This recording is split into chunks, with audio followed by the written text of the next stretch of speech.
Okay, अब हमें discuss करना है फिनॉल। फिनॉल क्या होता है? Phenol is an arene, arene is another name for benzene, ठीक है, बेंजीन को एरीन भी बोल सकते हैं। बेंजीन जिसके अंदर एक OH ग्रुप हो, so the benzene that has an OH group is known as a phenol, ठीक है। And this is a separate functional group, और हम ये प्रूव करेंगे ये सेपरेट फंक्शनल ग्रुप क्यों है। ये बेंजीन की तरह भी नहीं है, बेंजीन से भी हल्का सा डिफरेंट है, and then it's also not an alcohol group. इसको बेंजीनॉल नहीं बोलते, इसको फिनॉल बोलते हैं, इसका नाम ही अलग है, ठीक है। This is not an alcohol group and we'll prove this कि ये क्यों है डिफरेंट, ठीक है। इसका नाम क्या होगा? जब बेंजीन में एक ही अल्कोहल ग्रुप आपने ऐड किया हुआ है, OH ग्रुप ऐड किया हुआ है, सो इसका नाम डायरेक्टली क्या पड़ जाएगा? फिनॉल पड़ जाएगा, ठीक है। Can you name the second one for me? इसका क्या नाम होगा?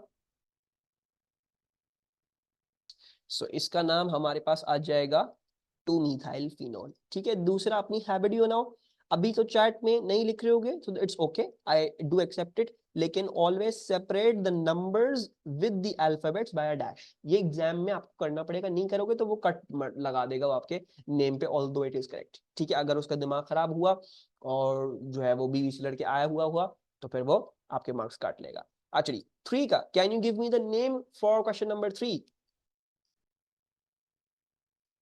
So this is 4-methyl phenol, बिल्कुल सही है। अभी डिस्कस करेंगे हम इसको कहाँ पे रिडायरेक्ट करता है। इसका नाम क्या होगा? तो जैसे जब नाइट्रो ग्रुप बेंजीन पे आया तो हम इसको क्या बोलते हैं? हम नाइट्रो बेंजीन बोलते थे।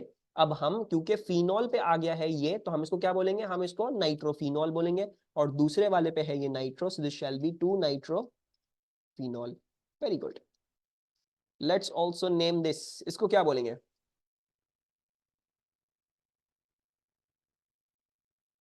Yes, so the name to this is 2, देखो carbon number 1 is this carbon number 2, 3, 4, 5, 6, so 2, 4, 6 try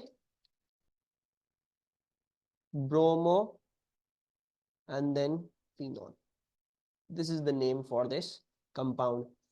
Last question for the naming, फिर हम अपने वापस चीजों पे चलते हैं, थ्योरी डिस्कस करने पे चलते हैं।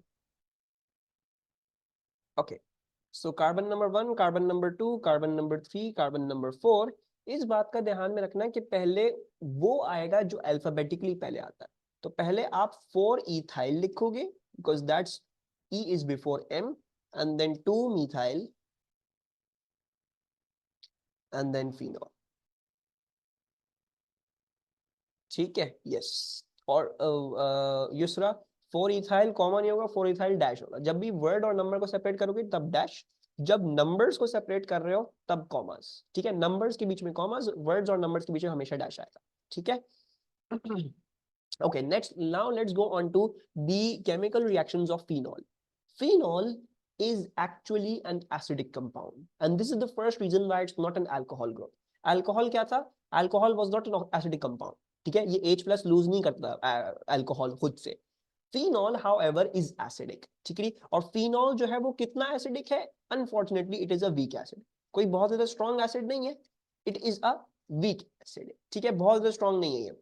अच्छा, अब ये क्या करता है? How can it behave as an acid? So in aqueous solution ये क्या कर सकता है? ये अपना H प्लस लूज कर सकता है ऑब्वियसली, और ये क्या बना देता है? It forms an ion like this, और इस आयन को हम क्या कहते हैं? We call it the phenoxide ion. ये क्या है? ये है phenoxide ion,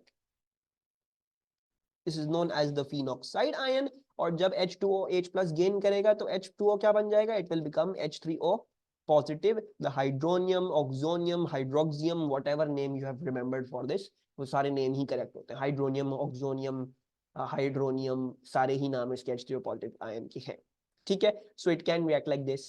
If for example I reacted with alkali, तो what do you think is going to form? क्या चीजें फॉर्म होंगी? ONA और other product is going to be, अगर मैं बेंजीन को देखूंगा तो बेंजीन के साथ सिंपली ये होगा कि ये यहाँ पे होगा, ये O नेगेटिव होगा और ये Na प्लस आया होगा, ये एक आयोनिक कंपाउंड बन जाएगा, and then the other thing is obviously going to be H2O, that is water, ठीक है। तो all acidic reactions, it all acidic नहीं, ऑल एसिडिक नहीं, लेकिन majority of the acidic reactions it will show you. और इसी से मुझे समझ में आया कि एक बच्चे को उस दिन कंफ्यूजन थी जब मैंने बोला कार्बोक्सिलिक एसिड वीक एसिड है, तो उनको क्यों प्रॉब्लम हो रही थी उसमें। इधर आ जाते हैं, आप इसको डिस्कस करेंगे। Phenol does not react with carbonates और hydrogen carbonates. Phenol is what will be the name इसका, इसका इसका हो जाएगा सोडियम फिनॉक्साइड। ठीक है।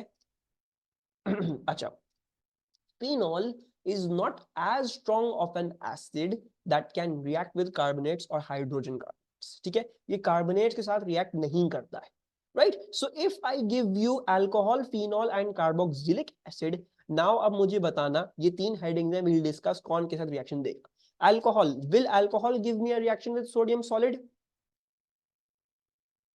पक्की बात है, यस और नो? अल्कोहल रिएक्ट करता है with sodium? No, yes it does react. याद है जब हमने देखा था CH3 CH2OH is reacting with Na, तो इसमें भी क्या बनता था, इसमें भी इथॉक्साइड बनता था, याद है? O-Na+, सो इथॉक्साइड बन जाइए। This alcohol does react with a sodium, ठीक है, सोडियम के साथ रिएक्ट करेगा। फिनॉल सोडियम के साथ रिएक्ट करेगा, will phenol react with sodium? अंदाजन वीक एसिड है, वीक एसिड है तो रिएक्ट करेगा लाजमन। और carboxylic acid will it react? हाँ भी ऊपर देखा था literally, it will also react, हमने सोडियम हाइड्रोक्साइड का देखा था। अच्छा, reaction NaOH, will alcohol react with sodium hydroxide? Will alcohol react with sodium hydroxide? yes or no? Alcohol will not react with sodium hydroxide, ठीक है। Why does alcohol not react? Because it was not an acidic compound. Alcohol की बात कर रहा हूं, alcohol से क्या मतलब है, CH3 CH2OH, not a benzene वाला अल्कोहल। बेंजीन वाला अल्कोहल वो सेपरेट फंक्शनल ग्रुप, उसको हम फिनॉल बोलते हैं। Alcohols do not react with sodium hydroxide because they are not acidic, they are not acidic, तो ये रिएक्ट नहीं करेंगे। अच्छा, फिनॉल, क्या फिनॉल रिएक्ट करेगा विद NaOH? हमने अभी देखा, अभी अभी literally we just saw that, तो ये तो रिएक्ट करता है। और carboxylic acid, carboxylic acid react करेगा with NaOH? so yes, the carboxylic acid will also react because acid है, right? So they all react. अब आ जाते हैं, reacts with NaHCO3 और sodium carbonate. Will alcohol react with sodium carbonate? Alcohol will not react with carbonates, so not. Phenol carbonate से react करेगा? नहीं, अभी हमने पढ़ा फिनॉल इतना स्ट्रॉन्ग नहीं है, it is a very weak one and the carbonates are also very weak, so therefore they will not react. Will carboxylic acid react with carbonate?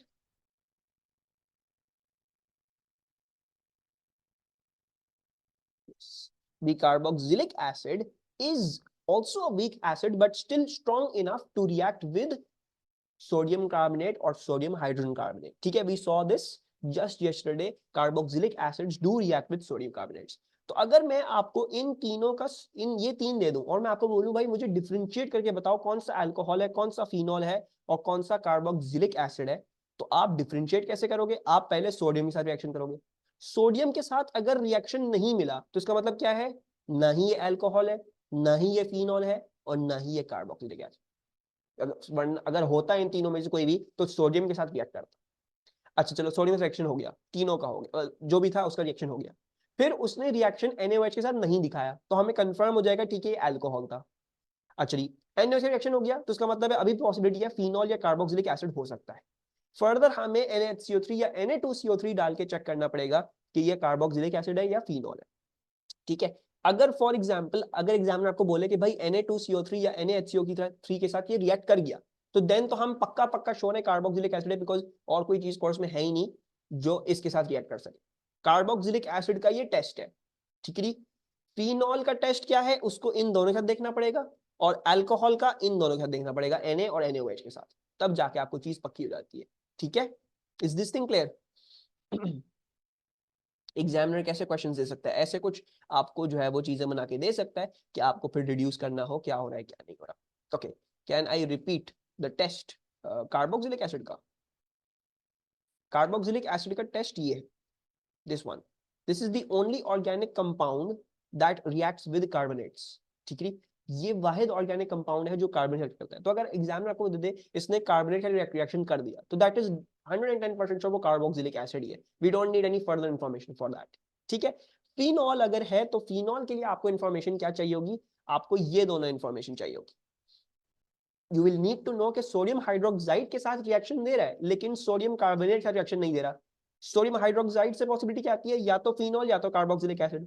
और कार्बोक्सिलिक एसिड की पॉसिबिलिटी खत्म करने के लिए हमें ये चाहिए कि वो सोडियम कार्बोनेट से रिएक्शन ना दे। एंड अल्कोहल के लिए सोडियम के साथ रिएक्शन दे दे एंड सोडियम हाइड्रोक्साइड के साथ रिएक्शन ना दे। ये है test basically. So the alcohol का test is between these two. Alcohol को देखना है तो ये और ये करना पड़ेगा, फिनॉल को करना है तो उसके लिए ये और ये देखना पड़ेगा, the second one and the third one. और अगर कार्बोक्सिलिक एसिड को देखना है तो ये सब भी देख सकते हो, लेकिन अगर यही देख लोगे सिर्फ तो दिस इज ओके, ये कार्बोक्सिलिक एसिड के लिए ओके है, this is more than enough, ठीक है। अभी हम क्वेश्चंस भी देखेंगे तो आपको और समझ में आएगा। अगर कार्बन रिएक्शन ना नहीं करे तो कैसे पता चलेगा अल्कोहल ये है या फिनॉल। समझ आया दुआ? You react with NaOH and sodium. NaOH reaction दे दिया तो फिनॉल था, नहीं दिया तो अल्कोहल था, ठीक है। Now let's go on to a little bit of a discussion, ठीक है। ये जो आंसर्स आते हैं ना इसके जो क्वेश्चंस आते हैं, ठीक है, they come up like this ही, ठीक है। तो you would want to memorise कि ये क्या हो रहा है क्या नहीं हो रहा, ठीक है। सो the relative order of acidities अगर मैं लिखूं, ठीक है जी, so ethanol is the least acidic, ठीक है, it's the least acidic, it's even less acidic than water, क्योंकि वरना ये ethanol आपको क्या करता, एसिड की तरह बिहेव करता, right, it would have lost an H plus in water. तो ethanol, since it's not losing an H plus in water, that means ethanol is a weaker acid than actually even water. Water is a stronger acid than ethanol, ठीक है जी। फिर water से ज्यादा strong कौन है, water से ज्यादा strong आपका फिनॉल है, ठीक है, वाटर से ज्यादा स्ट्रॉन्ग आपका फिनॉल है एंड फिनॉल से मजीद स्ट्रॉन्ग आपका कार्बोक्सिलिक एसिड है।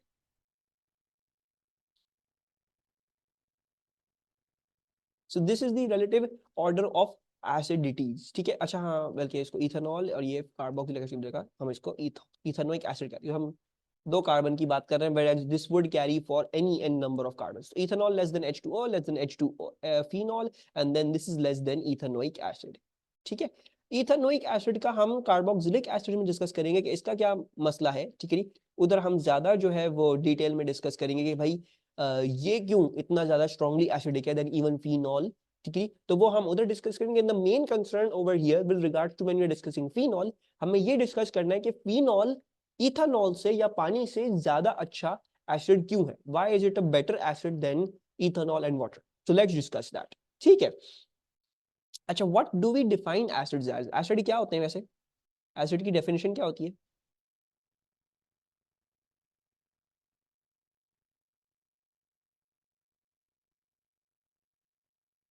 proton donors. And what do we mean by proton donors? We mean that they will give H plus, ठीक है।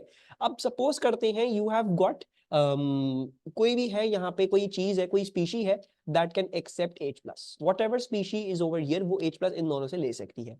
Let's discuss a theoretical case scenario, for example for ethanol, ठीक है। तो let's say यहाँ पे एक species थी, कोई भी स्पीशीज थी, ठीक है, let's say species whatever random species, ठीक है, XYZ कह देते हैं इसको, whatever this is, this can accept H plus, ठीक है। तो इथेनॉल ने क्या किया, इथेनॉल ने अपना H plus लूज करके इसको दे दिया, it transfer its H plus to over here, ठीक है। तो इसने H plus दे दिया, पीछे रह जाने वाला क्या हो गया, नेगेटिवली चार्ज हो गया, राइट।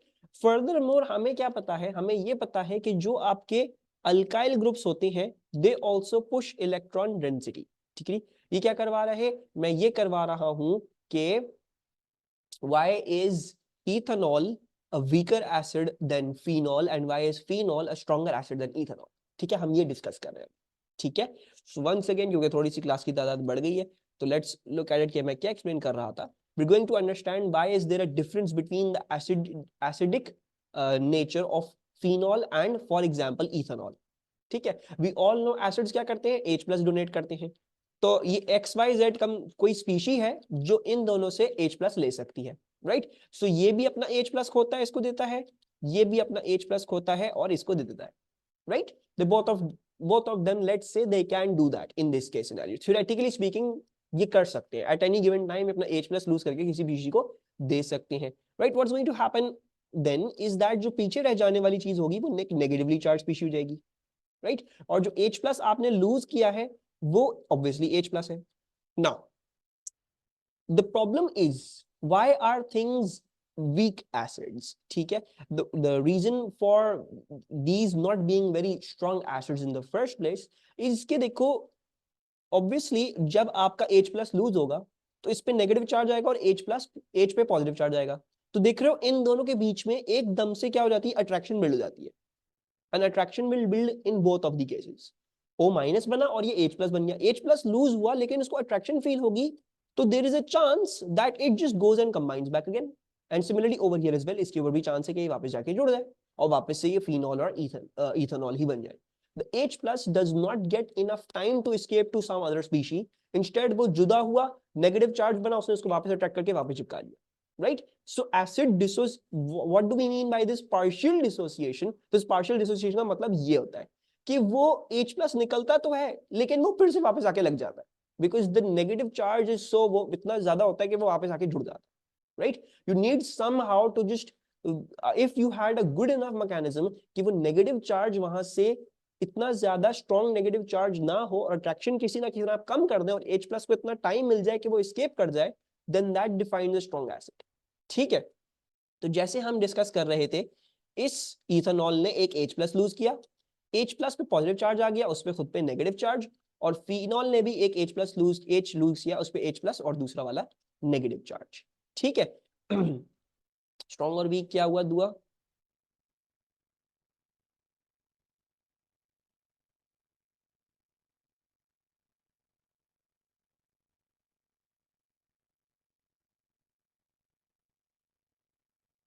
नहीं, ये स्ट्रॉन्ग एसिड नहीं होते. स्ट्रॉन्ग एसिड्स वो होते हैं जो H+ पूरे तरीके से डिसोसिएट करके वो H+ लूज कर देते हैं, ठीक है. वेराज चलो let's not get into strong and weak acids, उसको डिस्कस नहीं करो अभी, छोड़ दो स्ट्रॉन्ग एंड वीक एसिड को छोड़ दो. ठीक है, हम अभी ये समझ रहे हैं, इन दोनों का कंपैरिजन समझ लेते हैं अभी फिलहाल. ठीक है, let's just understand this. I am just going over some of the possibilities that can happen. ठीक है, let's discuss those possibilities. Possibilities क्या है दुआ एंड को, कि भाई अगर आपका यहाँ पे H था जुड़ा हुआ, तो ये एक H को लूज कर सकता है, इसको H+ की तरह किसी और स्पीशीज को दे सकता है, right? And that is how it will behave as an acid in the first place. Similarly ये भी एज एन एसिड कैसे बिहेव करेगा, ये अपना H लूज करके किसी स्पीशीज को दे सकता है, राइट? अच्छा, एक तो सिनेरियो ये है कि H+ चला जाए, one of the scenario is that कि H+ चला जाए और फिर इसको वापस अपना H+ ना मिले, वो इसके रिएक्ट करके और कोई और स्पीशी बन गई. ठीक है. दूसरा केस सिनेरियो क्या है? दूसरा केस सिनेरियो ये है कि जैसे ही ये H+ लूज करे, ठीक है, तो ऑब्वियसली हाइड्रोजन पे एक पॉजिटिव का चार्ज आ जाता है और जो पीछे रह जाने वाली चीज है उस पर नेगेटिव चार्ज आ जाता है. इन उधर ही ऑटोमेटिकली क्या होगा, अट्रैक्शन बिल्डअप हो जाएगी वैसे. और अगर हाइड्रोजन ज्यादा दूर ना जा सका तो ये हाइड्रोजन को अट्रैक्ट करके वापस अपने साथ चिपका लेगा. सिमिलरली विद फिनॉल, फिनॉल भी हाइड्रोजन को अट्रैक्ट करके जैसे ही वो निकला उसको अट्रैक्ट करके वापस अपने साथ चिपका सकता है. दीज आर टू पॉसिबिलिटीज, या तो H+ चला गया या तो H+ जुदा हुआ लेकिन वापस आके जुड़ गया because of the attraction. Are you getting the two possibilities? सबको समझ आ रही है टू पॉसिबिलिटीज क्या है?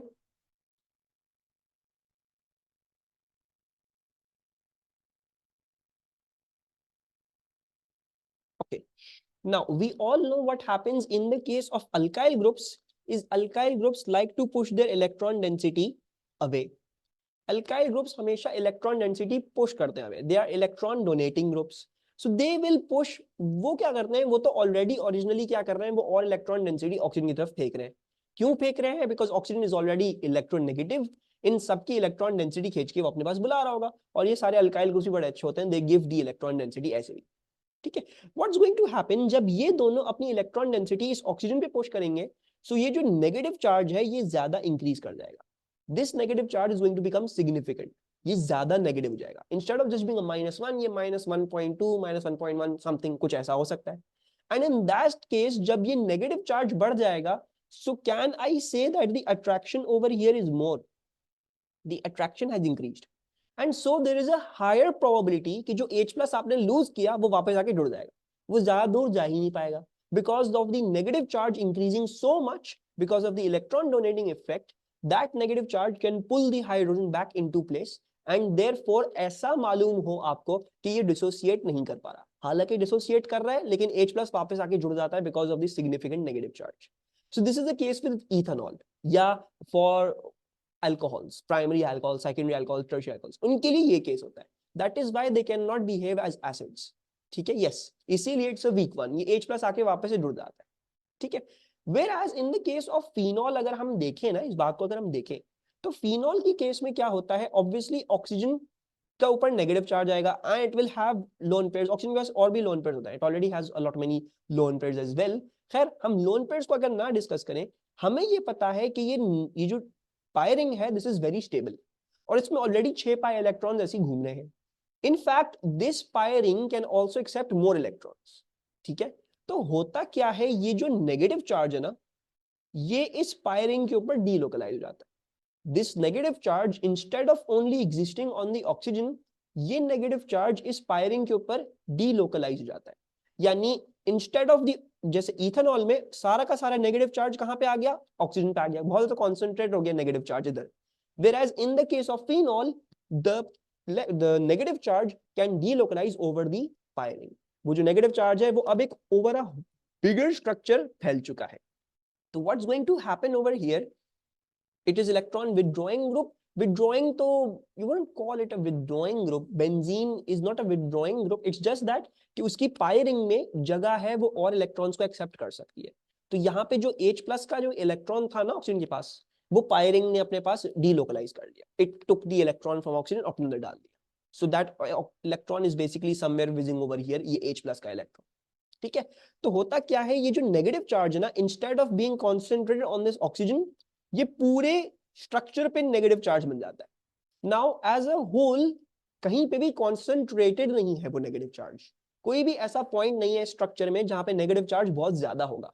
एंड सो देयरफॉर यहां पे जो अट्रैक्शन होती है that is a bit less, वो हल्की सी कम हो जाती है than in the case of ethanol. And therefore जब H प्लस सेपरेट करता है तो उसके पास ज्यादा चांस है कि वो सेपरेट करके किसी और स्पीशीज का चल जाए instead of just getting attracted back into and then वापस से वही चीज बन जाए. ठीक है, तो the negative charge in the case of benzene can delocalise. So this delocalises over by, and so वो जो नेगेटिव चार्ज की शिद्दत है, वो जो नेगेटिव चार्ज की शिद्दत है वो कम हो जाती है. दोबारा से रिपीट करूं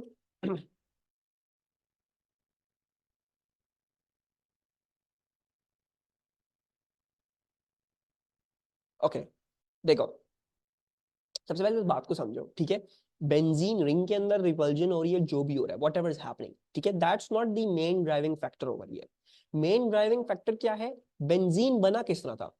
benzene was formed by the sideways overlap of multiple p orbitals, and you know that each p orbital कितने इलेक्ट्रॉन्स कैरी कर सकता है, एक p orbital 2 इलेक्ट्रॉन्स कैरी कर सकता है, राइट.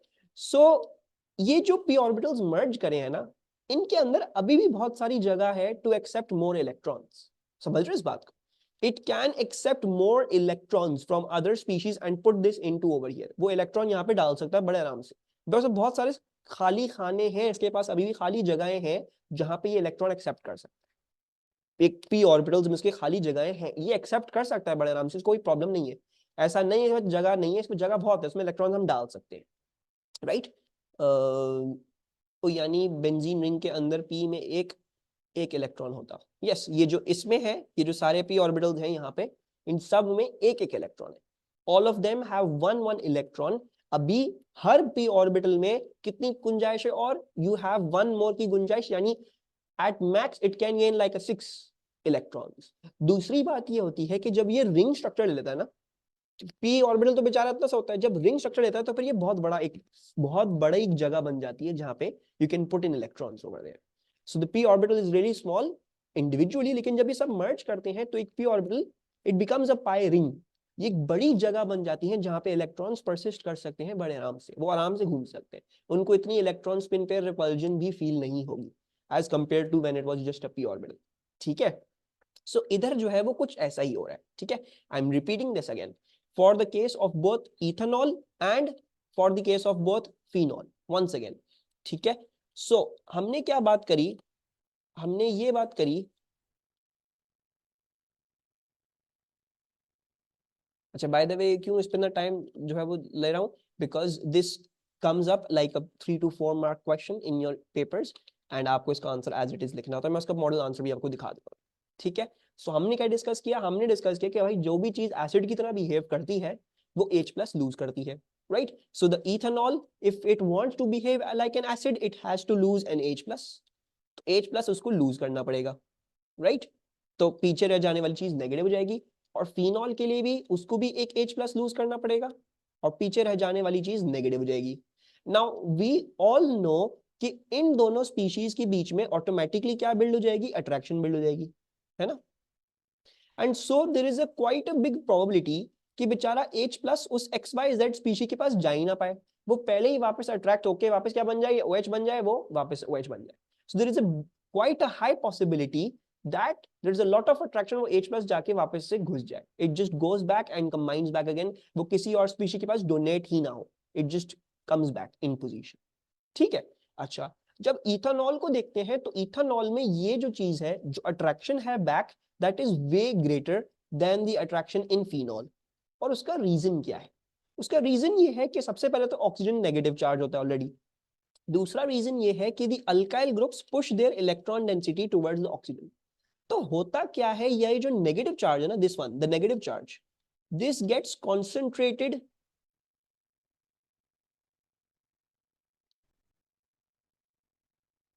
On O-। ये सारा का सारा ऑक्सीजन पे क्या होता है, कॉन्सेंट्रेट हो जाता है। सो नाउ जब ये ऑक्सीजन पे सारा का सारा कॉन्सेंट्रेट हो जाएगा, तो मुझे एक बात बताओ, इस H प्लस को यहां से निकलना बड़ा मुश्किल हो जाएगा ना, बिकॉज अब ये एक पॉइंट है जो ज्यादा नेगेटिवली चार्ज हो चुका है, तो वो H प्लस को खींच के वापस अपने चिपका लेगा।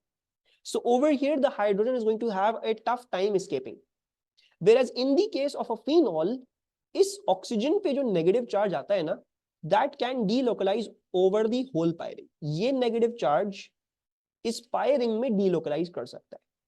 So delocalizes in pyring, and why does it delocalize, because ये पायरिंग में जगह है इलेक्ट्रॉन्स एक्सेप्ट करने की, ठीक है। तो ये जो नेगेटिव चार्ज है ये पायरिंग के ओवर delocalize कर जाएगा। When it delocalizes over the pyring, so ये जो शिद्दत है ना, जो इधर शिद्दत थी नेगेटिव चार्ज की, so I'll say that the concentration of negative charge decreases।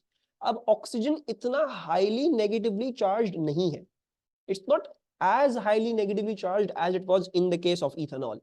तो हाँ, इसमें भी पॉसिबिलिटी है H प्लस की वापस जुड़ जाने की, लेकिन that is a lot lesser than this one over here, because इसमें तो बाकायदा वो नेगेटिव चार्ज पे कॉन्सेंट्रेट हो गया, वो खींच लेगा फॉरन। इधर नेगेटिव चार्ज इतना कॉन्सेंट्रेटेड नहीं है, वो डीलोकलाइज हो चुका है, so there is a higher chance the H plus can escape and get accepted by some another species XYZ, and therefore this can therefore behave as a much more stronger acid than ethanol। समझ में आ रही है बात? Did everyone understand this?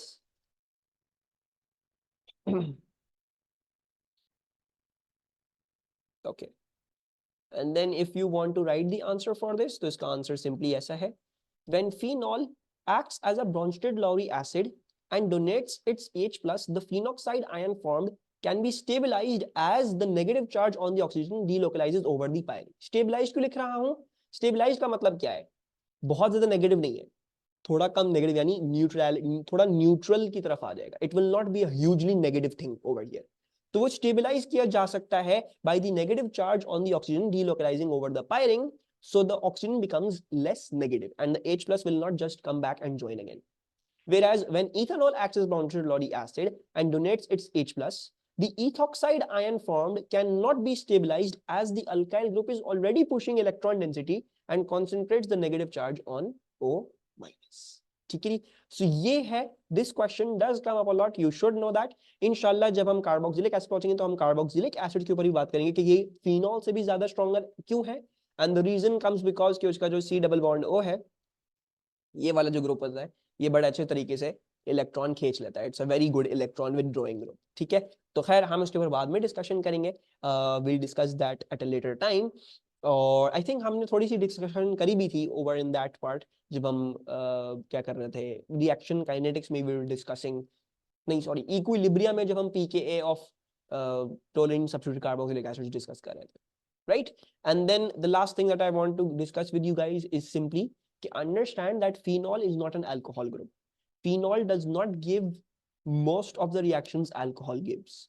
Phenol acidic नहीं है, phenol acidic है, NaOH के साथ react करता है, whereas alcohol does not react with sodium hydroxide. Phenol does not get oxidized with K2Cr2O7. So there is a possibility that something has an OH group, but it does not get oxidized, and that is phenol or a tertiary alcohol. ठीक है? Phenols don't undergo nucleophilic substitution with PCl5, PCl3, SOCl2, HCl. वो अपना OH lose करके उसके अंदर chlorine नहीं डालते. These were the reagents जिसके थ्रू आप एक अल्कोहल को halogen में कन्वर्ट कर सकते थे. And number 4, phenols don't react with carboxylic acid to make esters. So these are all of the reasons why phenol is not actually an alcohol group. इसको हमें completely separately पढ़ना पड़ेगा. ये कोई भी reaction alcohol की तरह नहीं देता है. It is, and why is that? Once again, because the benzene ring is very stable. ठीक है? तो ये जो phenol का जो compound है ये बड़ा ही stable होता है, and we'll see this. And it also makes a lot of differences this OH group. वो हम सब इंशाल्लाह coming classes में पढ़ेंगे.